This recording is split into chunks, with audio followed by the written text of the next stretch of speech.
Hello दोस्तों, welcome to the drama connection. आज मैं इस ड्रामा के एपिसोड 2 को एक्सप्लेन करने वाली हूँ, तो बिना टाइम वेस्ट किए ड्रामा को शुरू करते हैं। एपिसोड 2 में वानशिंग रोंगवेई के पास पानी रखने जाती है तो वो उसे अपनी तरफ खींच लेता है। 1 महीने बाद वानशिंग को डॉक्टर बताते हैं कि वो प्रेग्नेंट है। वो बैठी होती है, उसके पास रोंगवेई आता है। वो उससे कहती है मैं प्रेग्नेंट हूँ, तो रोंगवेई कहता है चिंता मत करो, मैं इसके लिए रिस्पॉन्सिबल हूँगा।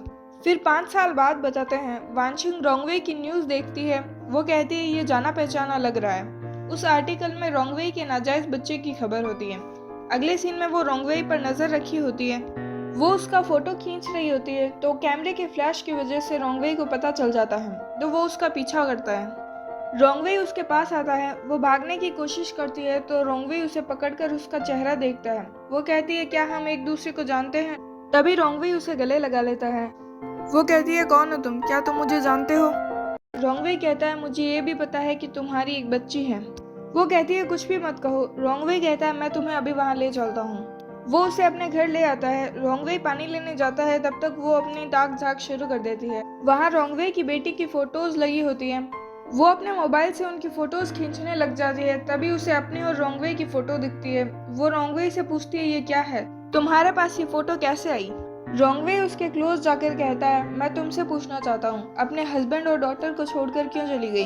तभी उसकी बेटी आकर वानशिंग को हक कर लेती है। वो उसे कहती है मैं तुम्हारी माँ नहीं हूँ। वो वहाँ से चली जाती है। रोंगवेई कहता है मैं तुम्हें याद दिलाता हूँ। फिर फ्लैशबैक में बताते हैं, रोंगवेई कहता है जब तुमने मुझे अपनी प्रेगनेंसी के बारे में बताया तो मैंने बहुत सोचा। फाइनली तुम्हें और हमारे बच्चे को बेस्ट लाइफ देने के लिए मैंने एक बड़े ड्रामा और ग्रुप को 10 मंथ्स के लिए ज्वाइन किया। जब बेबी बॉर्न हुआ मैंने चाव्यू को तुम्हारा ध्यान रखने के लिए कहा। मैंने एक्सपेक्ट नहीं किया था कि वो बच्चे को ले जाएगी और तुमसे झूठ कह देगी। तुमसे बर्दाश्त नहीं हुआ और तुम हॉस्पिटल के रूफ से कूद गई। जब वो वहाँ पहुँचता है तो वहाँ बस एक रिंग पड़ी होती है। वो कहता है उसके बाद मैंने लोगों से हर जगह तुम्हें ढूंढने को कहा। हमारे बच्चे का पालन पोषण करते हुए ऑलमोस्ट 5 साल हो गए हैं और हमने इन 5 सालों में एक दूसरे को देखा तक नहीं। तुम इस बच्ची की मदर हो। फिर रोंगवेई बात करते हुए वानशिंग के क्लोज आ रहा होता है तो वानशिंग शाओ चैंगजी को बताती है, तो रोंगवेई चैंगजी को कैंडी देकर रूम में जाने को कहता है। तो चैंगजी अपनी छोटी बहन चाहने की मांग सुनाकर चली जाती है। वानशिंग उसे जाने देने को कहती है तो रोंगवेई कहता है तुम यहाँ से फेमिलियर हो, तुम्हें अभी तक याद नहीं आया कितनी सारी स्टोरीज हैं यहाँ। वानशिंग कहती है मुझे याद नहीं है, लेकिन तुम झूठी बातें कहकर मुझे नहीं पा सकते। तो रोंगवेई उसके क्लोज जाकर कहता है मुझे ध्यान से देखो, याद आया? वो नहीं कहती है तो रोंगवेई कहता है शायद तुम्हें ये याद होगा। इतना कहकर वो उसे किस करने लगता है तो वानशिंग उसे दूर हटाकर कहती है मुझे रियल एविडेंस चाहिए, तुम मुझे ऐसे टच नहीं कर सकते। तो वो उसे अपनी और वानशिंग की फोटो बताता है।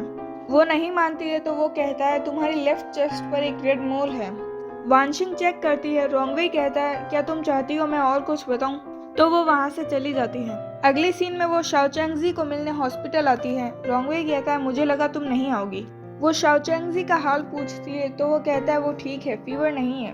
वो पूछता है क्योंकि ये तुम्हारी बेटी है, तुम्हें चिंता हो रही थी। वो कहती है मुझे अपने दोस्त की चिंता थी। रोंगवेई कहता है हम फ्रेंड्स कब बने? वानशिंग बात टाल कर कहती है जब बच्ची ठीक है तो मैं चलती हूँ। वो जाने लगती है तो चैंगजी उसे रोकने को कहती है तो वो रुक जाती है। वो सब बात कर रहे होते हैं तभी चाव्यू आ जाती है। वो वानशिंग को देखकर हैरान हो जाती है। अगले सीन में चाव्यू चैंगजी के पास आती है। वो उसे लॉलीपॉप खाने के लिए देती है। फिर वानशिंग वहाँ आती है तो वहाँ कोई नहीं होता। तभी चाव्यू पीछे से आकर उसे बेहोश कर देती है। अगले सीन में जब वानशिंग उठती है तो वो चाव्यू से अपने बच्चे के बारे में पूछती है। चाव्यू कहती है इस बार तुम्हारे आने का क्या कारण है? वो उससे बात कर रही होती है तभी चैंगजी उसके पास आ जाती है। वानशिंग कहती है अगर तुमने शाओ चैंगजी को हाथ भी लगाया तो तुम्हें मुझे रीपे करना होगा। चाव्यू कहती है तुम्हें दिख नहीं रहा तुम दोनों किसके हाथ में हो? तभी चैंगजी उसके हाथ पर काट कर भाग जाती है। वो उस पर हाथ उठाने वाली होती है तभी रोंगवेई आ जाता है। वो उन दोनों को बचाता है। चाव्यू कहती है मैंने जो कुछ भी किया तुम्हारे लिए किया। रोंगवेई कहता है मैं तुम्हें एक चांस देता हूँ, खुद को अभी सरेंडर कर दो और मैं तुम्हें दोबारा नहीं देखना चाहता। वो उन दोनों को लेकर वहाँ से चला जाता है। अगले सीन में वानशिंग चैंगजी के पास होती है। वो देखती है उन दोनों का ब्लड ग्रुप सेम होता है। वो मान लेती है कि चैंगजी उसी की बेटी है। चैंगजी उससे पूछती है क्या आप मुझसे और डैड से अब प्यार नहीं करती? तो वो कहती है मैं तुमसे और तुम्हारे डैड से सबसे ज्यादा प्यार करती हूँ। तभी वहाँ रोंगवेई आ जाता है। वो कहती है तुम्हारे डैड मेरे दिल, लीवर, मेरी जिंदगी का 3/4 हिस्सा है। मैं कैसे तुमसे और तुम्हारे डैड से प्यार ना करूँ? अगले सीन में चाव्यू वानशिंग के पास उससे माफी मांगने जाती है तो वो कहती है कोई जरूरत नहीं है। चाव्यू कहती है क्या तुम उस बात का सच नहीं जानना चाहती, तो वो उसे अंदर आने देती है। चाव्यू कहती है आज दोपहर को रोंगवे प्रेस कॉन्फ्रेंस रखेगा, उसमें वो बच्चे की माँ की आइडेंटिटी बताएगा। फिर वो उससे 5 साल पहले का सच बताती है। वो कहती है उसने तुम्हें इग्नोर नहीं किया, उसने तुम्हारी सेफ्टी के लिए तुम्हें हाइड किया और मुझे तुम्हारा ध्यान रखने के लिए कहा। हाँ, बस मैं तुम दोनों को अलग करना चाहती थी। वो बताती है कि रोंगवे तुम्हारे लिए शो को भी क्विट कर रहा था, वो फिल्मिंग में बिजी था ताकि पैसे कमाकर डेब्ट पे कर सके। उसे तुमसे मिलने का टाइम कैसे मिलता। वानशिंग कहती है उस वक्त मैंने उसे कॉल किया था, तो वो बताती है कि मैंने तुम्हारे फोन के साथ छेड़छाड़ की थी, इसीलिए वो नहीं लगा। वो उसे रोंगवे को माफ करने को कहती है। वो कहती है रोंगवे आखिर तक तुम्हें सीक्रेटली इन्वेस्टिगेट कर रहा था, मुझे बस अब समझ आ रहा है कि रोंगवे तुमसे कितना प्यार करता है। अगले सीन में रोंगवे कॉन्फ्रेंस में बैठा होता है, वहाँ वानशिंग भी आई होती है।